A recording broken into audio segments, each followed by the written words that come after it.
જય માતાજી મિત્રો, હર હર મહાદેવ. સ્વાગત છે તમારું મારી યુટ્યુબ ચેનલ આજના સત્સંગમાં. આજના વિડીયોમાં આપણે કરીશું, આજે પાવન 11 છે, જયા એકાદશી છે, તો ગીતાજીનો 7મો અધ્યાય, જે સાંભળવાથી તમારા પિતૃઓને મોક્ષની પ્રાપ્તિ થશે અને તમારા જીવનમાં આવનારા સંકટો વિઘ્નોનું પણ નિવારણ થશે. એવું શ્રી ગીતાજીનું મહાત્મય અને ગીતાજીના અધ્યાયનું મહાત્મય છે. તો ચાલો આજે આપણે કરીએ શ્રી ગીતાજીના 7મા અધ્યાયનું શ્રવણ. જો તમને મારો વિડીયો પસંદ આવે તો લાઈક, શેર ને સબસ્ક્રાઈબ કરજો. ગીતાજી માટે તો કહેવાયું છે કે હે પૃથ્વીને કહે છે કે જે મનુષ્ય એક અધ્યાય, એક શ્લોક કે શ્લોકના એક ચરણનો પાઠ કરે છે તે મન્વંતર સુધી મનુષ્યપણાને પામે છે. એટલે કે ગીતાજીનો એક શ્લોક, અડધો શ્લોક, એક લીટી અથવા એક શબ્દ પણ જો તમે બોલો છો તો તમે પુણ્યના ભાગીદારી બની જાઓ છો. અને આખા અધ્યાયનું શ્રવણ કરો તો તેના પુણ્યનો પાર જ નથી, તેનું વર્ણન કોઈથી થઈ શકે તેમ જ નથી. કેમ કે ભક્તો, આ તો સ્વયં શ્રી કૃષ્ણના મુખમાંથી અવતરેલી પ્રસ્તુત થયેલી વાણી છે. જે મનુષ્ય ગીતાના 10, 7, 5, 4, 3, 2, 1 કે અડધા શ્લોકનો પણ પાઠ કરે તો તે 10,000 વર્ષ સુધી ચંદ્રલોકને પામે છે. આવું ગીતાજીનું મહાત્મ્ય છે. તો હંમેશા મનુષ્યએ સ્નાનાદિ કર્મથી પરવારી આખા દિવસમાં જ્યારે ટાઈમ મળે ત્યારે ગીતાજીનું પઠન, શ્રવણ એકવાર તો કરવું જ જોઈએ. ચાલો કરીએ આપણે 7મા અધ્યાયનો પાઠ. અધ્યાય 7મો, જ્ઞાન વિજ્ઞાન યોગ. શ્રી ભગવાન બોલ્યા, હે પૃથાનંદન, મારામાં આસક્ત મનવાળો મારો આશ્રિત થઈ યોગ અભ્યાસ કરતા કરતા તું મારા સમસ્ત રૂપને જે રીતે ઓળખીશ તે તું સાંભળ. હું તને વિજ્ઞાનયુક્ત જ્ઞાન અર્થાત અનુભવ સહિતનું સંપૂર્ણ જ્ઞાન કહીશ, જેને જાણી લીધા પછી તારી સંસારમાં જાણવા માટે અન્ય કંઈ બાકી જ નહીં રહે. હજારો માનવીઓમાં કોઈ એક જ સિદ્ધ કે કલ્યાણ માટે પ્રયત્ન કરે છે અને પ્રયત્ન કરનારા એ સિદ્ધ મુક્તોમાંથી કોઈ એક જ મને યથાર્થ રૂપે જાણે છે. પૃથ્વી, જળ, તેજ, વાયુ, આકાશ વગેરે પંચમહાભૂત અને મન, બુદ્ધિ તથા અહંકાર, આ 8 પ્રકારના ભેદવાળી મારી આ અપરા પ્રકૃતિ છે, અર્થાત જડ પ્રકૃતિ છે. હે મહાબાહો, આ અપરા પ્રકૃતિથી કંઈક જુદા પ્રકારની જળરૂપ બનેલ મારી પરા પ્રકૃતિને તું જાણ. આ પ્રકૃતિઓ વડે જ જગતને ધારણ કરી શકાય છે. સંઘળા પ્રાણીઓની ઉત્પત્તિનું કારણ અપરા અને પરા પ્રકૃતિઓનો સંયોગ છે. એવું જ તું સમજ. સમસ્ત જગતના ઉદ્ભવ અને પ્રલયનું કારણ પણ હું જ છું.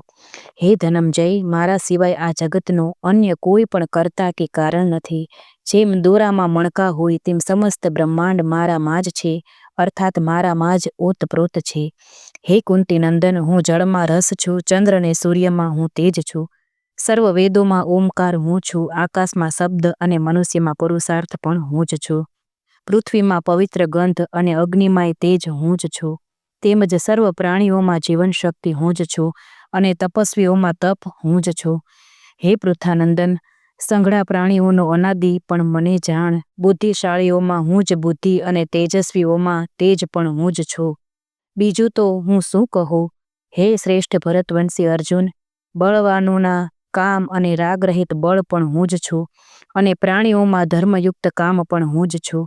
જેટલા પણ સાત્વિક ભાવ છે અને જેટલા પણ રાજસ અને તામસ ભાવ છે તે સર્વે મારાથી જ સર્જાય છે એમ સમજ, પણ હું તેમનામાં અને તેઓ મારામાં નથી. આ ત્રણેય ગુણરૂપ ભાવથી મોહિત સંપૂર્ણ જગત આ ગુણોથી પર અને અવિનાશી મુજને નથી જાણતું, કારણ કે મારી આ ગુણત્રયી દૈવીય માયા દુષ્કર છે, અર્થાત તેને ઓળંગવી કઠિન છે. જેઓ કેવળ મારા શરણે આવે છે તેઓ જ આ માયાનો પાર પામી જાય છે. માયા દ્વારા જેમનું જ્ઞાન હરાયું છે તેઓ આસુરી આશ્રય કરનારા અને મનુષ્યોમાં મહા નીચ તેમજ પાપ કર્મ કરનારા મૂઢ મનુષ્ય મારા શરણે આવતા નથી.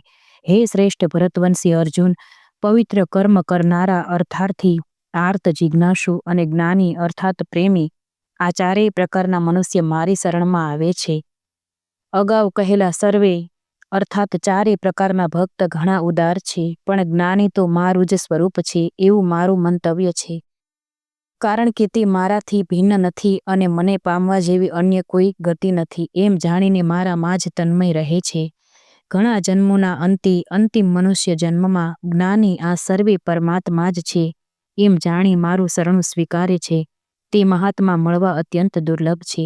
અલગ અલગ કામનાઓથી જેમનું જ્ઞાન હરાયું છે એવા મનુષ્યો પોતપોતાની પ્રકૃતિ અર્થાત સ્વાભાવિકપણે જુદા જુદા દેવોના નિયમોનો આશ્રય કરી તેમના શરણે કામના પૂર્તિ માટે જાય છે. જે ભક્ત જે તે દેવનું શ્રદ્ધાપૂર્વક પૂજન કરવા ઈચ્છે છે તે દેવમાં જ હું એની શ્રદ્ધાને દ્રઢ કરું છું. એ શ્રદ્ધાથી યુક્ત થઈને તે મનુષ્ય તે દેવની સકામ ઉપવાસના કરે છે અને તેની તે કામના પૂરી પણ થાય છે. પણ તે કામના પૂર્તિ મારા થકી જ નિર્માણ કરાયેલ હોય છે. પણ એ તુચ્છ બુદ્ધિવાળા મનુષ્યોને એ દેવોની આરાધનાનું ફળ નાશવંત હોય છે. દેવોનું પૂજન કરનારા દેવોને પામે છે અને મારા ભક્તો મને જ પામે છે. બુદ્ધિહીન મનુષ્ય મારા પરમ અવિનાશી અને સર્વશ્રેષ્ઠ ભાવને ન જાણતા અપ્રગટ મુજને મનુષ્યની જેમ શરીર ધારણ કરનારું માને છે. આ જે મૂઢ મનુષ્ય સમૂહ મને અવિનાશી અને અજન્મા માનતો નથી તે સર્વ સમક્ષ હું મારી યોગમાયાના આવરણથી ઢંકાયેલો રહું છું અને પ્રગટ થતો જ નથી. હે અર્જુન, જે પ્રાણીઓ ભૂતકાળમાં જન્મ્યા છે, વર્તમાન કાળે છે અને જે ભવિષ્યમાં જન્મશે તે સર્વેને હું જાણું છું, પણ મને ભક્ત સિવાય કોઈ પણ જાણી શકતું નથી. હે ભરતવંશી શત્રુતાપન અર્જુન, રાગ અને દ્વેષથી ઉત્પન્ન થનાર દ્વંદ્વ મોહવાળા સંઘળા પ્રાણી આ જગતમાં અનાદિકાળથી જન્મ મરણ પામ્યા જ કરે છે. પરંતુ જે પુણ્યકર્મી મનુષ્યના પાપ નાશ પામી ગયા હોય તે દ્વંદ્વ મોહથી છૂટીને દ્રઢતાપૂર્વક અર્થાત દ્રઢવર્તી થઈને મારું ભજન કરે છે. વૃદ્ધાવસ્થા અને મૃત્યુથી મુક્તિ પામવા માટે જે માનવી મારો આશ્રય લઈ પ્રયત્ન કરે છે તે બ્રહ્મને, સંપૂર્ણ અધ્યાત્મને અને સમસ્ત કર્મને જાણી લે છે. જે મનુષ્ય અધિભૂત તથા અધિદેવ અને અધિયજ્ઞ સહિત મને જાણે છે તે મારામાં ચિત્તને તલ્લીન રાખનારો મનુષ્યો અંતકાળે પણ મને જ જાણે છે અર્થાત મને જ પામે છે. શ્રીમદ ભગવદ્ ગીતાના શ્રી કૃષ્ણ અર્જુન સંવાદમાં જ્ઞાન વિજ્ઞાન યોગ નામનો 7મો અધ્યાય અત્રે પૂરો થાય છે. બોલો શ્રી કૃષ્ણ કનૈયા લાલ કી જય. ગોવર્ધન ગિરિરાજ ધરણ કી જય. શ્રી દ્વારિકાધીશ કી જય. મિત્રો, હવે આપણે સાંભળીશું 7મા અધ્યાયનું મહત્વ અને ફળ. પ્રાચીન કાળમાં શંકુકર્ણ નામના એક બ્રાહ્મણ હતા જેઓ વેદ વિદ્યામાં નિપુણ હતા, પરંતુ તેમણે કોઈ પાપ કર્મ કર્યું હતું જેના કારણે તેમનો પુનર્જન્મ થયો. પરંતુ તેઓ તે પાપને કારણે સાપ એટલે કે સર્પ યોનિમાં પડ્યા. સાપ યોનિમાંથી મુક્તિ મેળવવા જ્યારે તેઓ સર્પ શરીર ધરાવતા હતા ત્યારે તેમણે ગીતાના 7મા અધ્યાયનું નિયમિત શ્રવણ અને પાઠ કરવાનું શરૂ કર્યું. 7મા અધ્યાયના પ્રભાવથી શંકુકર્ણ પાપ મુક્ત થયા અને તેમને સર્પ યોનિમાંથી દિવ્ય દેહ પ્રાપ્ત થયો. દિવ્ય દેહ ધારણ કર્યા બાદ તેમણે તેમના બાકીના જીવનને ધર્મ અને સત્કર્મોમાં વિતાવ્યું. તેમણે પોતાના પુત્રોને પણ 7મા અધ્યાયનું મહાત્મ્ય સમજાવ્યું અને તેમને સન્માર્ગ પર ચાલવાની પ્રેરણા આપી. તેમના પુત્રોએ પિતાના આદેશ અનુસાર બાવાલી, કુવા, પોખરા, યજ્ઞ અને દેવ મંદિર માટે ધનનો ઉપયોગ કર્યો અને અન્નશાળા પણ બંધાવી. 7મા અધ્યાયનો સદા જપ કરતા હોવાથી તેમને મોક્ષની પણ પ્રાપ્તિ થઈ. 7મા અધ્યાયના શ્રવણ માત્રથી માનવ બધા પાતકો એટલે કે પાપોમાંથી મુક્ત થઈ જાય છે. આ અધ્યાયમાં ભગવાન શ્રી કૃષ્ણ જ્ઞાન અને વિજ્ઞાનનો મહિમા વર્ણવે છે જે મનુષ્યને સાચા જ્ઞાન સુધી લઈ જાય છે. જે ભક્ત અનન્ય પ્રેમે ભગવાનની ભક્તિ કરે છે તેને આ અધ્યાય પરમ જ્ઞાન પ્રાપ્ત કરે છે. 7મા અધ્યાયનો પાઠ કરવાથી મનુષ્યનું અંતઃકરણ શુદ્ધ થાય છે અને તેને ભક્તિ તથા જ્ઞાનની પ્રાપ્તિ થાય છે જે જીવનના અંતિમ લક્ષ્ય મોક્ષ સુધી લઈ જાય છે. આવું શ્રી ગીતાજીનું 7મા અધ્યાયનું મહત્વ ફળ દર્શાવેલું છે. તો પિતૃઓની મોક્ષની પ્રાપ્તિ માટે તો આ અધ્યાય ઉત્તમમાં ઉત્તમ છે. તો જરૂરથી આ અધ્યાયનું શ્રવણ અથવા પઠન કરવું જોઈએ. શ્રી કૃષ્ણ પરમાત્મને નમઃ. જય માતાજી.